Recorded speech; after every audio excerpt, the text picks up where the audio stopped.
Now we're going to go right into the different customer types. So there's 4 customer types. One is called the analytical. I consider myself analytical, and so I work well with analytical people because we vibe. We we are probably overthinkers, and we want everything to be right and accurate. And then there's the director. And the directors are sometimes called drivers, or some people call them assertive, because there are people that think. First of all, let me say this about the director, and then we'll go into directors. That they're usually people that they talk a lot, and they think they know it all.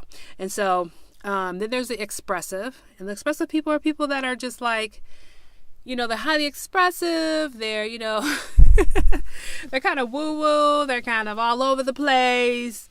And they're really about kind of being more performance oriented and expressing themselves, and they're going to want a little bit back of the expression from you as well. And then there's the amiable. These are people that care. These are humanitarians, hardcore. They care about people. They care about results. They care about making sure that everybody is connected and being taken care of. And so those are the 4 types. All right. Expressive people are like, just people who are very expressive. They're kind of performative. They're just kind of like all over the place, and they really are about the world, and they're highly communicative, and they're like, I think a lot of times they want to be seen and they want to be heard. That's what expressive people are. They're usually creative, they're very outgoing, and they're spontaneous.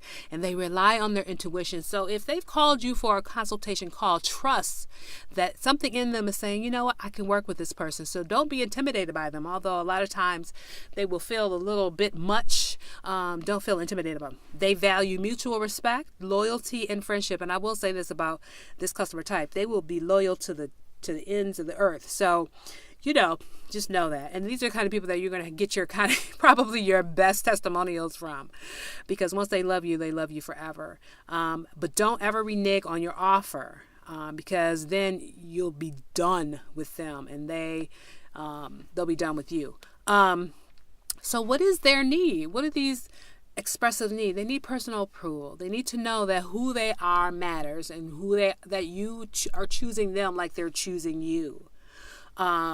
So this is really interesting about expressives, and I really want to communicate this in terms of how you talk to them.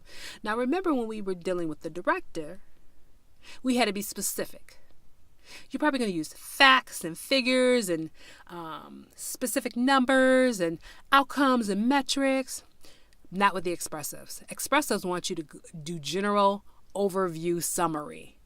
The moment you start doing facts and figures, their eyes are going to glaze over, and they're going to get bored, and they're not going to be listening. They're going to be like thinking about something else.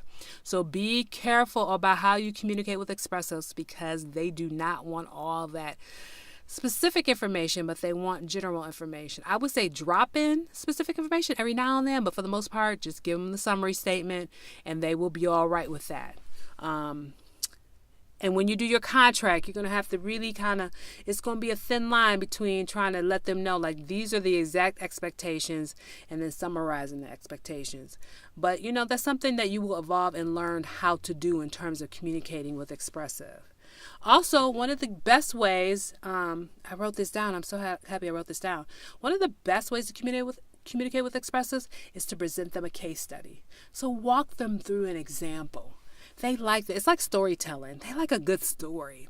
And through that story, it's not so boring. It allows them to see, oh, this is how somebody else would do it, and this is what happens, and this is how it flows. And for them, they get it. They get it somehow, and it's the information goes in easier, and they feel confident about the work that they're going to do with you. And then, now the last thing I want to say about expressives is this: they have a tendency they have a lot of ideals, and they want a lot, and a lot of times you're gonna be like, oh, I'm gonna offer you this service, and this is what we're gonna do, and they're like, yeah, and you could do this, and this too, because you're already doing this and this, and you might say, yeah, I can do that. Woo, back up, hold up, wait a minute. Look, don't get caught up in the expressive's vision. Make sure that whatever you make it a commitment to is what you want to make a commitment to. They will get you excited. They will get you riled up, and they will pull you in. Be careful. not to get too sucked in and get sucked into the point where, and because you don't want them to come back and say, oh, well, when we were on the phone the other day, you said we would do this and then this. And then you have to look back and remember, oh, yeah, I did say that, but then that's not really what you wanted to say. You got kind of caught up in the moment. So just be careful and make sure you're not making any commitments that you don't really want to make. And then the other thing is just emphasize your relationship and just talk about how important it is for you to work with them and how you like their business and how you like what it is they're doing and, their motivation and what it is they're partaking in. And so really make it about your connection to them, so that they know, because again, it's like personal approval. The need is personal approval. They need to feel like you picked them the same way they picked you. So make sure, as best as you can, be earnest, be honest, don't be fake about it, but just talk about the ways in which maybe you're a lot alike. Maybe you're both women, maybe you both have kids that are in college, I don't know. But, just kind of whenever you can, make it, make the relational connection, because then that'll make them feel secure.